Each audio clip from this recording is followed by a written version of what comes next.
சென்னை முத்தழகு அறக்கட்டளையின் சார்பாக சிறப்புரையாற்றுவார்கள். நாடுடைய சிவனே போற்றி, என் நாட்டவர்க்கும் இறைவா போற்றி. அன்புள்ள உறவுகள் அனைவருக்கும் என்னுடைய வாழ்த்துக்களும் வணக்கங்களும்.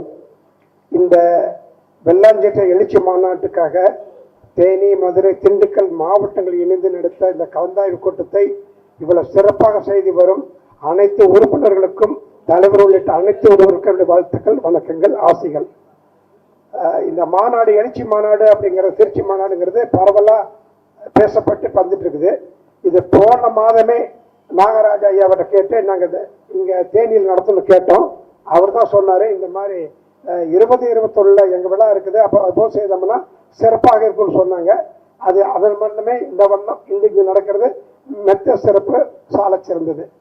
அடுத்து இப்போ நம்ம எப்படி மாநாடு நடத்துறது அப்படிங்கிறத படிப்படியாக முதல்ல அனைத்து செட்டியார் மாநாடு என்று தான் ஆரம்பித்தோம்.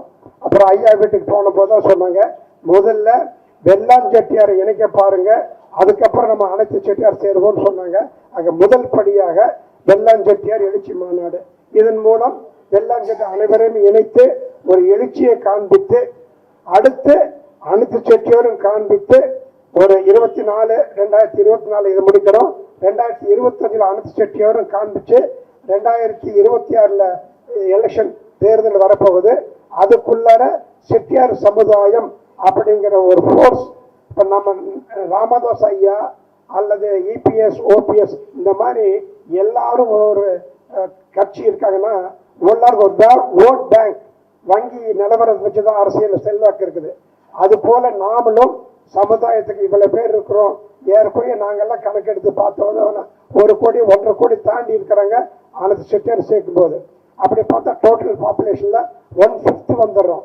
ஆக 1/5 ஒரு அரசோட அரசியல ஒரு முக்கியமாக இருக்கும் அப்படிங்கிற நிலைப்பாடு இருக்குது.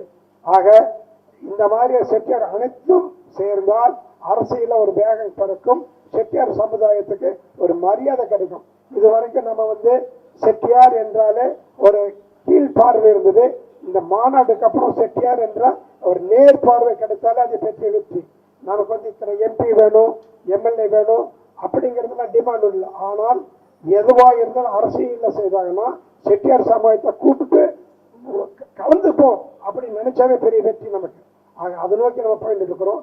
இது 40-45 வருஷமா அரசியல் கலப்பு இல்லாம தான் நடந்துட்டு வர்றோம். இப்பவுமே நான் கலக்க சொல்ல, ஆனா செட்டியார்கள் அரசியல் சார்பாக இருக்கிறவங்கள நம்ம ஊக்குவிக்கணும். உதாரணமா கும்பகோணத்தில் முதல் முறையாக நாங்கள் போயிருந்த போது சுரேஷ் அவங்க கேட்டாங்க, அவர் பாரதிய ஜனதா கட்சின்னு சொன்னாங்க. நமக்கு பாரதிய ஜனதா கட்சியோ டிஎம்கே ஏடிஎம்கோ அப்படிங்கிறத எல்லாம் தாண்டி வந்துட்டோம். ஆனால் அதை பின்புறமாக இருப்பது ஒரு செட்டியார், அந்த செட்டியாருக்கு நம்ம ஆதரவு கொடுக்கணும் அப்படிங்கிறத நோக்கம். ஆக அரசியல்ல பின்புலமாக செட்டியார் சமுதாயம் அமைய வேண்டும் என்பதே நம்ம நோக்கம். அதுக்காக தான் பாடுபட்டுக்கிறோம். இப்போ நாராயணசம்மன், பொன்னம்பலம் ஐயா நாங்கள்லாம் ஒரு 40-45 வருஷம் ஒருங்கிணைச்சாச்சு. ஒருங்கிணைந்த செட்டியார் சமுதாயத்துக்கு ஒரு 10-20 கல்யாணம் பண்ணி ஒருங்கிணைச்சாச்சு. திருமணம் நடந்து போச்சு. பையங்க படிக்கிறதுக்கு நிறைய உதவிகள் கோரியாச்சு. அடுத்த சமுதாயத்துக்கு நம்ம தேவை ஒரு அந்தஸ்து, ஒரு ஸ்டேட்டஸ், ஒரு சொசைட்டியில செட்டியார் சமுதாயம்னா ஒரு மரியாதை வேணும். அதுக்காக நம்ம பாடுபட்டுக்கிறோம்.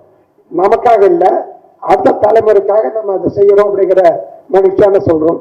ஆக நம்முடைய இலக்கு மாநாடு 1,00,000 பேர் வரணும். அதோட நமக்கு இலக்கு 2-3 கோடி ரூபாய் நம்ம செலவு செய்யறதுக்கு தயாரா இருக்கிறோம்.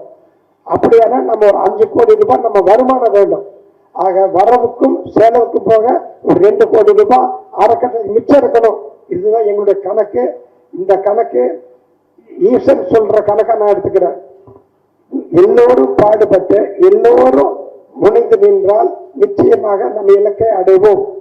எல்லோரும் இணைந்து பாடுபட வேண்டும், எல்லோரும் இணைந்து நிதி திரட்ட வேண்டும், எல்லோரும் இணைந்து இந்த விழாவை வெற்றி விழாவாக அமைக்க வேண்டும். இந்த திருச்சி மாநாடு என்பது ஒரு எழுச்சி மாநாடாக, மகிழ்ச்சி மாநாடாக, திருப்பு முறையாக அமைய வேண்டும் என்று கேட்டுக்கொண்டு வாய்ப்புக்கு நன்றி கூற அமைந்தேன். நன்றி, வணக்கம். சிவா, திருச்சி. அடுத்ததாக சிறப்புரை